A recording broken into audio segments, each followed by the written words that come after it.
कल से शुरू हो रहे महाकुंभ की तैयारियों को लेकर खुद उत्तर प्रदेश के मुख्यमंत्री योगी आदित्यनाथ ने भी जानकारी दी है।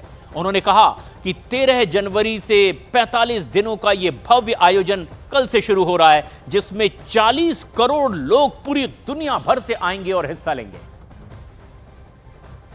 2025 12 वर्ष के बाद आने वाला और इस बार तो 144 वर्ष के बाद विशिष्ट मुहूर्त के साथ जुड़ने वाला महाकुंभ प्रयागराज कल से प्रारंभ हो रहा है। प्रयागराज की धरती पर यानी 13 जनवरी से 26 फरवरी तक 45 दिन का यह भव्य आयोजन कल से प्रारंभ होने जा रहा है। आप याद करिए, इस पूरे आयोजन में 40 करोड़ की आबादी आएगी। 40 करोड़ लोग, 40 करोड़ श्रद्धालु, साधु संत, देश और दुनिया के अतिथि वहां सहभागी बनने जा रहे हैं। 40 करोड़ की आबादी दुनिया के अंदर भारत और चीन के बाद किसी और देश के पास नहीं है। जितनी आबादी एक अस्थायी स्थिति में अकेले प्रयागराज में आने वाली है। मां गंगा, यमुना और सरस्वती नदी के त्रिवेणी में संगम में स्नान करने का एक सौभाग्य प्राप्त होगा।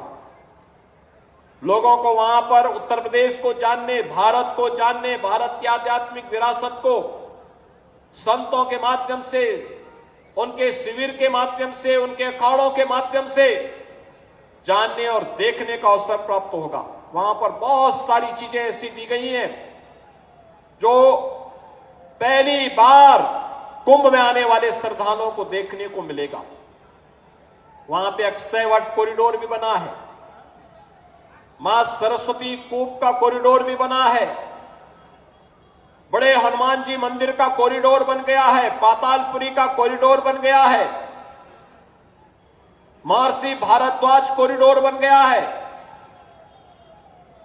भगवान राम और निषाद राज के मिलन की भूमि श्रृंगवेरपुर कॉरिडोर बन गया है, नाग वासुकी और ब्रह्मा जी के यज्ञ की भूमि दशाश्वमेध घाट और मंदिर के सुंदरीकरण के कार्य के साथ ही 12 ज्योतिर्लिंग और 4 धाम की यात्रा का भी वहां पर एक अवसर उनके रिप्लिका के माध्यम से देखने का अवसर प्राप्त होगा। महाकुंभ पर विवादित बयान देने वाले मौलाना शहाबुद्दीन रजवी बरेलवी के सुर भी अब नरम पड़ गए हैं। उन्होंने कुंभ को लेकर सीएम योगी की तारीफ की और कहा कि जो पाकिस्तान हर मुद्दे पर भारत के खिलाफ बोलता है, वो भी आज कुंभ की तैयारियों को लेकर तारीफ कर रहा है।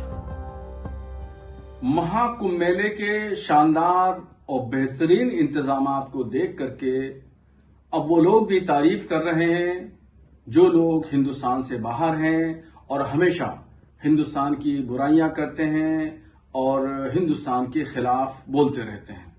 और वो पड़ोसी देश है पाकिस्तान। पाकिस्तान की आवाम ने इंटरनेट मीडिया से जो कुंभ के मेले की तैयारियां, वहां के बेहतर इंतजामात और रख रखाव और सजावट जो देखी है, उस पर पाकिस्तान की आवाम खूब तारीफें कर रही है। तो ये मुख्यमंत्री योगी आदित्यनाथ जी के इंतजामात हैं। उन्होंने श्रद्धालुओं के रहने, सहने, खाने पीने की जो व्यवस्थाएं की हैं, उन व्यवस्थाओं की ये पूरी दुनिया कायल हो गई है, पूरी दुनिया तारीफ कर रही है।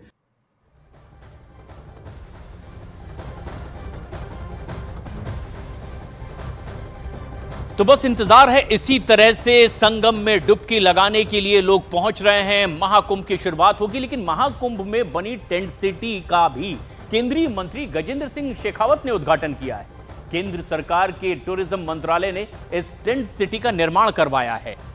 आधुनिक सुविधाओं से यह टेंट सिटी पूरी तरह से लैस है। विशेष रूप से यह पर्यटकों के लिए तैयार की गई है और त्रिवेणी घाट से यह टेंट सिटी बहुत नजदीक भी है। यहां पर प्राथमिक चिकित्सा सुविधा भी है और 24 घंटे आपातकालीन सहायता भी यहां पर होगी। क्या इसकी खासियत है, खुद केंद्रीय मंत्री ने बताया। संगम के किनारे आलीशान कॉटेजेस तैयार किए गए हैं, टेंट तैयार किए गए हैं। सबसे पहले तो दिखाऊं, ये सामने संगम है।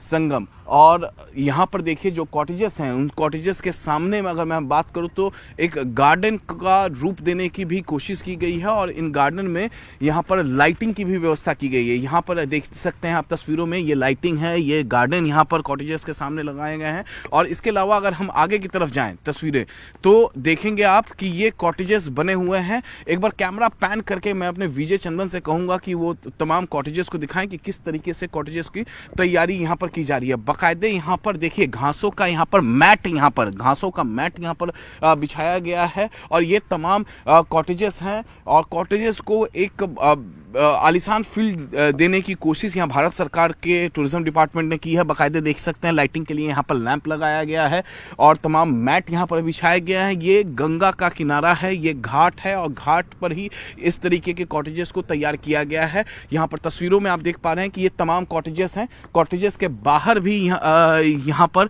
अगर कोई जो श्रद्धालु हैं या जो महाकुंभ क्षेत्र में आ रहे हैं उन्हें बैठना चाहे तो इस पर वो बैठ सकते हैं। यहाँ पर तो बैठकर पूरे प्रकृति का आनंद ले सकते हैं। तो पूरी तैयारी जो है भारत सरकार के टूरिज्म डिपार्टमेंट ने यहाँ पर महाकुंभ क्षेत्र में कर ली है, जिससे कि श्रद्धालुओं को कोई दिक्कत ना हो। हमारे साथ इस वक्त केंद्र सरकार के टूरिज्म मंत्री गजेंद्र सिंह शेखावत जी हमारे साथ मौजूद है। सर, भव्य दिव्य यहाँ पर कॉटेजेस हम देख पा रहे हैं।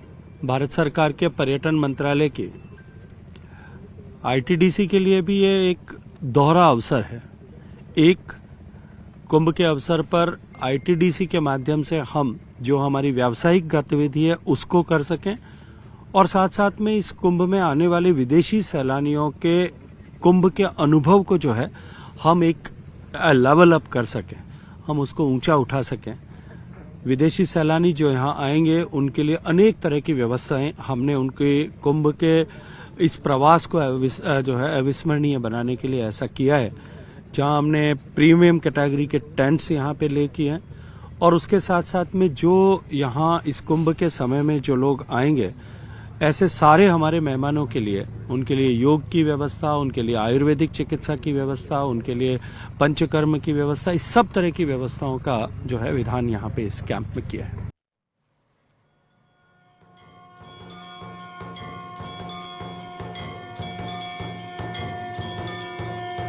इस महाकुंभ 2025 में स्वच्छता का भी खास ख्याल रखा गया है। कुंभ मेला क्षेत्र को साफ सुथरा रखने के लिए इको फ्रेंडली शिविर भी यहां बनाए गए हैं। ऋषिकेश में परमार्थ निकेतन के बारे में आप सबने बहुत सुना होगा। अब मैं उन्हीं के आचार्य से आपको मिलाने जा रही हूँ। बहुत बहुत शुक्रिया आचार्य जी, आपने मुझे समय दिया। और मैं सबसे खूबसूरत जो मुझे लगा, क्योंकि कल वर्षगांठ थी प्राण प्रतिष्ठा की, रामलला को यहाँ ले आए आप। देखिए, ये कुंभ मेला है। हाँ। और कुंभ मेला में हर आम आदमी यहाँ पर आ रहा है और जो आता है वो आम ही हो जाता है यहाँ पर। हाँ। कुंभ की डुबकी लगते ही सब बराबर ही हैं। हाँ। नहीं, हाँ, बिल्कुल। सिर उठते ही सिर उठने लगते हैं, लेकिन जब सिर डुबकी लगाता है तो सब बराबर हो जाते हैं। बस यही इस देश को करना है। हाँ। यही इस देश को करना है और यही राम की मर्यादा है, क्योंकि भारत के ऊर्जावान तपस्वी प्रधानमंत्री जी ने कहा था प्रतिष्ठा द्वादशी के दिन कि राम आग नहीं, राम ऊर्जा है। राम ऊर्जा।